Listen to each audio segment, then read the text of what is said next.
Good morning, Ojai United Methodist Church family members, friends, neighbors, and visitors. Welcome to the parsonage on this beautiful second Wednesday in July. Actually, I want to tell you something. I had planned to do this morning's midweek devotion outside in the parsonage backyard because it's so pretty back there. So this morning, earlier, I got the chair set up that I would be sitting in, and then the other chair, I put my usual little fabric footstool on top of another chair and put everything ready, got it all ready, checked the light, checked the angle, went in, finished some things in the parsonage inside. And when I went out, when I was going out, I saw that our visiting, wandering, neighboring cat had decided to lay on top of the footstool where I would have put my phone to set up for my devotion. This cat, I don't know where he or she comes from. I haven't gotten close enough to decide if it is a he or a she. It's a beautiful black cat with kind of a white face and a white front. I call this cat Wesley, after John Wesley, the founder of Methodism, simply because John Wesley wore a black robe and kind of a white tie bib back in the 1600s whenever he was preaching. So that kind of reminds me of how Wesley looks. So I call this cat Wesley, and I see Wesley in the backyard, usually looking for gophers, laying under the picnic table on hot days. And this morning, when it's a little cooler, Wesley has decided to lay on the footstool that I was going to put my camera on. So rather than disrupt Wesley and trying to be a good hostess to Wesley outside, I decided to do my midweek devotion in here. So that's why we're in here once again. But thank you for joining me for our time together. One of my favorite books that I have in my library is a book called Everybody Always by Bob Goff. And I love this book because in this book, Bob shares several of his personal experiences and connects them deeply and very creatively with Jesus's teachings. Bob is not a scholar theologian with 6 postgraduate degrees, but he is an amazing, funny, and creative storyteller. And he makes his points about bringing his life together into Jesus's teachings very, very well. Actually, who and what Bob is, I'm reading from the back of the book now. Bob Goff is the founder of Love Does, a nonprofit organization that operates schools and safe houses and pursues justice for women and children in conflict areas such as Uganda, Somalia, and Iraq. Bob is a lawyer and serves as the honorary consul for the Republic of Uganda to the United States. He is an adjunct professor at Pepperdine Law School and Point Loma Nazarene University, and lives in San Diego with his wife, whom he calls throughout this book Sweet Maria, near their adult kids and growing family. He's amazing. I love reading his story. So I thought, another thing, by the way, that Bob is he's also a licensed pilot of small planes like Cessnas. And if you'll remember, a couple of weeks ago, I shared with you in the congregation that my mom is also a licensed pilot of small planes like Cessnas. So the story that I wanted to share with you today from Bob's book is about him being one of the flights he took when he was traveling, and how it goes along beautifully with one of Jesus's teachings. So the chapter from which I will be reading, and by the way, I won't read the whole chapter, I'm just going to read portions of the chapter. The chapter is called 3 Green Lights. So reading now from Everybody Always by Bob Goff. This is portions of 3 Green Lights. I spend a lot of time on planes. I mean, a lot. People are everywhere, and I like to be with people. So planes are just a part of my life. Last year, I flew almost 500,000 miles. They call me Mr. G at the local airport. I'm a pilot, which means sometimes I fly myself to places too. I usually do this when the place I'm going to is close by air, and I don't want to take a long drive. Once I had just come off an intense stretch of cross-country trips. I think I flew over Kansas at least 6 times in 1 week. When I realized the next place I needed to be was a long way by car, but there was a shortcut over some mountains by flying, I decided to save myself from California traffic and take a small airplane instead. I called a friend who is a member of a flying club, and he got me a deal. I could rent a plane for $100 an hour. That was just a few bucks more than Hertz. Granted, it was kind of a junky plane, but hey, it flew. So I took it. Just after I landed and taxied to the hangar, 2 guys flying an F-16 landed their fighter jet and taxied to a stop next to me. They got out wearing olive green Top Gun suits covered with oxygen hoses, flare guns, and cool patches. The sunlight hitting the pilots created a halo effect, making them look that much cooler. Meanwhile, I got out of my plane wearing torn jeans, an old t-shirt, and a Mickey Mouse watch. I tried to not compare myself with other people, but it couldn't be avoided. I glanced back at my pitiful airplane with duct tape hanging from the wings, parked next to their F-16 with missiles hanging from theirs. I felt so inadequate. I struck up a conversation with the fighter pilots, kind of hoping I'd get to shoot one of their flare guns. I learned they had flown 2,000 miles to Palm Springs so they could practice flying through the nearby valleys. They said flying through the valleys made them better pilots. It tests their skill and their teamwork. It sharpens their reaction time. I thought back to how I had made my flight plan. I had flown 2,000 feet over the highest mountaintops because I wanted to be safe. These pilots flew through the valleys because they wanted to get better. What I've come to learn so far about my faith is Jesus never asked anyone to play it safe. We were born to be brave. There's a difference between playing it safe and being safe. A lot of people think playing it safe and waiting for all the answers before they move forward is the opposite of dangerous. I disagree. If our life and our identity are found in Jesus, I think we can redefine safe as staying close to Him. Don't get me wrong, playing it safe and waiting for assurance in our lives isn't necessarily bad. It just isn't faith anymore. Playing it safe doesn't move us forward or help us grow. It just finds us where we are and leaves us in the same condition it found us in. God wants something different for us. His goal is never that we'll come back the same. He's hoping we'll return more dependent on Him. I'm not saying everything needs to be risky in our lives, but we'd be well served if a few more things were riskier in our faith. Loving people we don't understand or agree with is just the kind of beautiful, counterintuitive, risky stuff people who are becoming love do. Every day we get to decide if we'll take it easy and fly over the mountaintops in our relationships or make ourselves better and find our way through the valleys. Heaven and a world full of hurting people are hoping we will. The Bible talks about this. It says when our faith gets tested, we have the chance to grow. This makes sense to me. Stated differently, if we want our faith to get stronger, we need to navigate some deep places. When I finished the event in Palm Springs, it was late in the evening, around 10 o'clock. I drove back to the local airport and readied my plane for takeoff. The flight home was uneventful. I didn't do any barrel rolls or weave through any canyons. When I got near the airport in my hometown, I went through the landing procedures and checklists. One of the last steps was pulling the lever to lower the landing gear.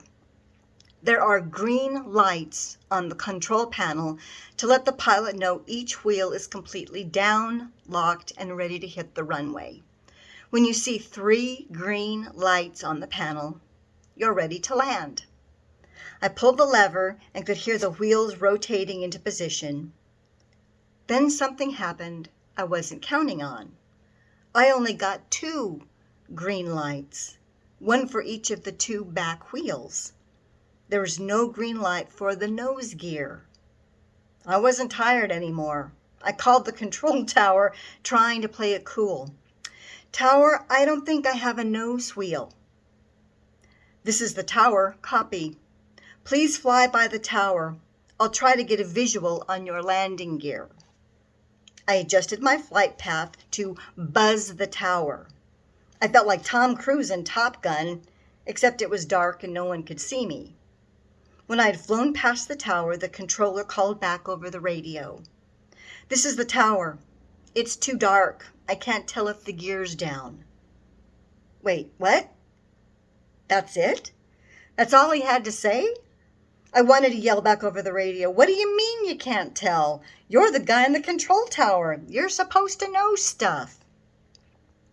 After a minute or two, the controller came on the radio again and told me to fly by the tower again, so I did. Once again, he told me he couldn't tell. I was stuck with just my 2 green lights. Another few long minutes passed, and he crackled through the radio again. "Are you declaring an emergency?"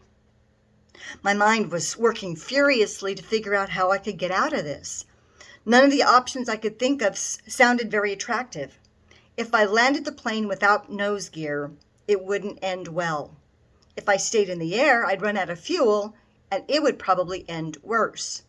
If I didn't get to a bathroom soon, well, we all know how that would have ended.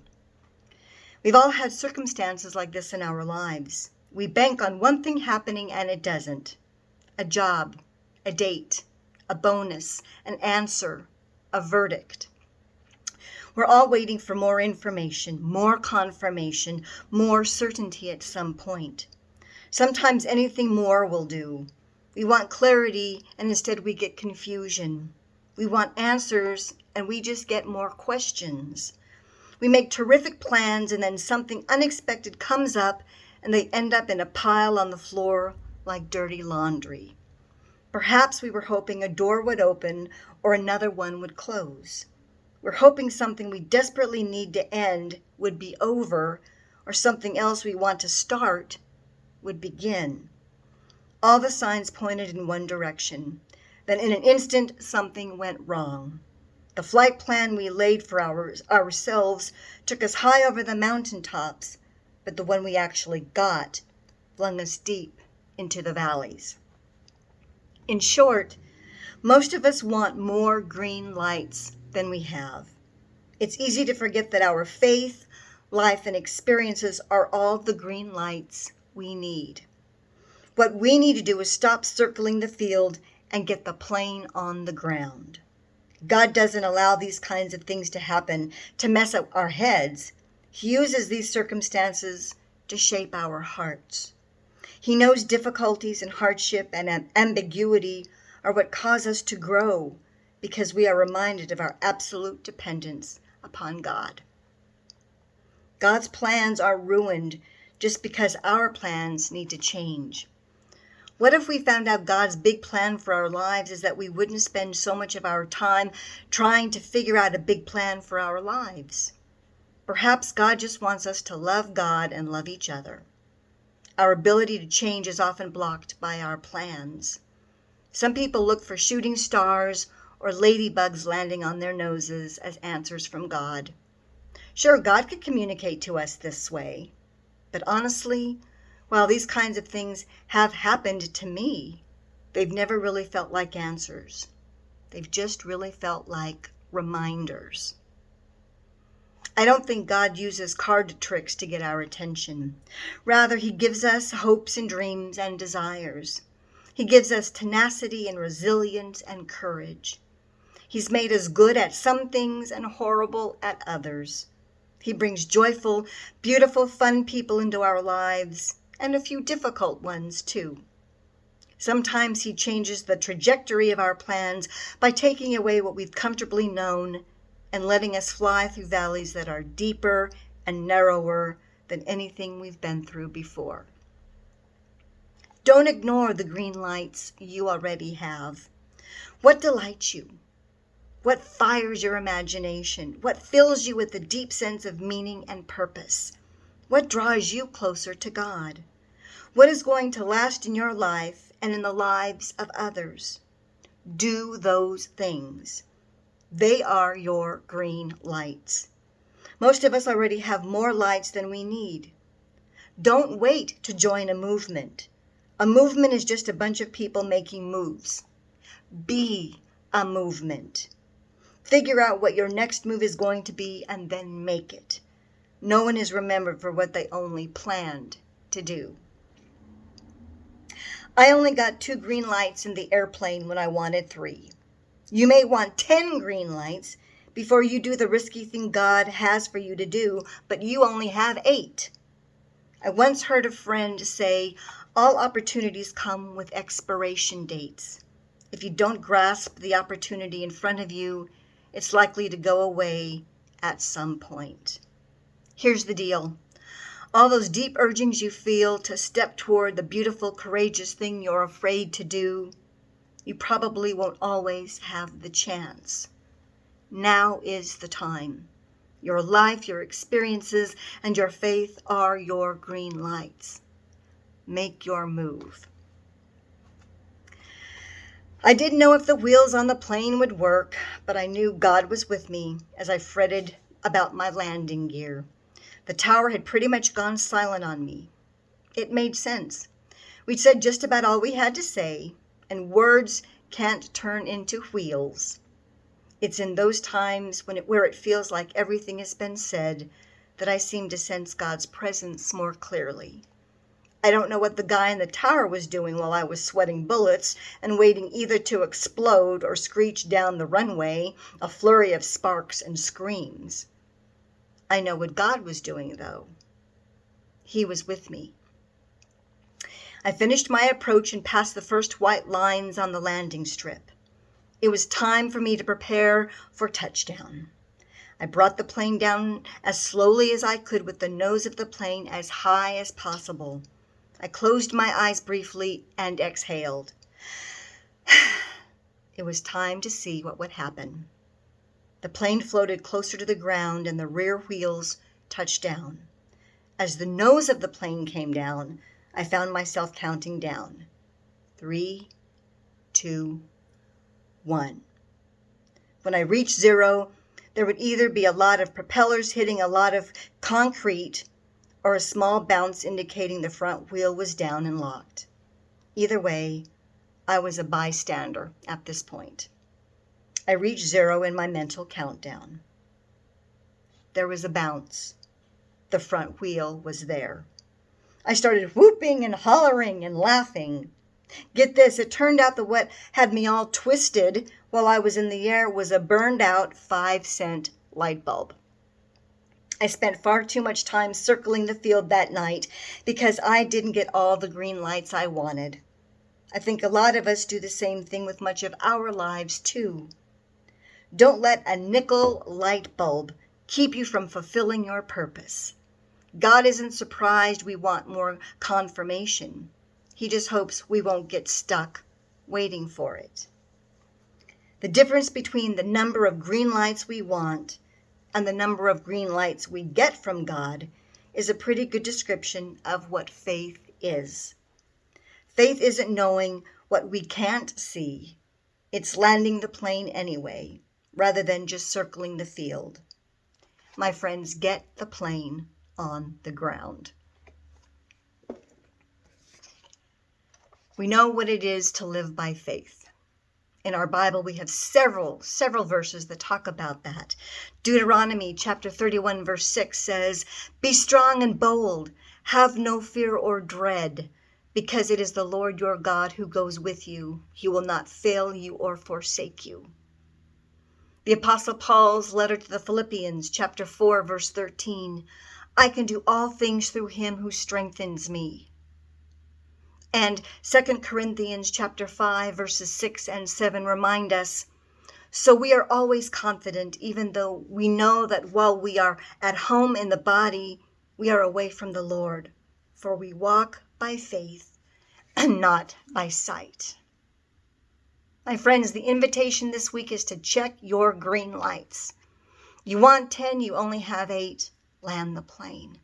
You want 6, you only have 2, go for it. Don't wait. Don't do horrible, risky things, but go. God is with you. Do what fuels your imagination, inspires you, and feeds your heart. Look at all the green lights you have and decide if that's enough for you to get the plane on the ground.